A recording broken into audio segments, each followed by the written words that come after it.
அந்த தம்பியை சரித்திரத்தில் இடம் பிடிக்க வேண்டும் என்று அழைத்து வந்தேன். அந்த தம்பி நான் தரித்திரத்தில் தான் இடம் பிடிப்பேன் என்று சென்று விட்டான். எங்க அப்பா நைட் ஸ்டடி தான் சொல்லிட்டு வந்திருக்கேன். வாடியாம சாப்பிட்டு வீட்டுக்கு காம்போம்.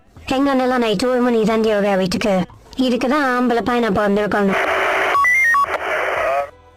முடியா கொஞ்ச நேரத்துல விட்டுருவாங்க. விட்டானா போய் தீய போட்டுக்கலாம். சிங்கிள் ரோப்ல எப்படா இது வச்சு ஹேண்டில் பண்ணுவாங்க கிரெயின்ல? ஜஸ்ட் மிஸ்டா அவங்க மேல பட வேண்டியதுடா. ஏண்டா பிரச்சனைன்னு கோயிலுக்கு வந்தா கோயிலே பிரச்சனையாடா நம்மளுக்கு.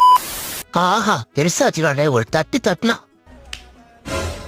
இவன் ஆனா தட்டிட்டு போயிட்டே வர. இவன் ஒண்ணுமே சொன்னாம கூட இல்லை நான் அவ்வளோ விட்டுறா. ஏய் அக்கா கொஞ்சம் தள்ளுக்கா கொஞ்சம் தட்டுறா. ஏன் தட்டுறா? டேய் தட்டுறா.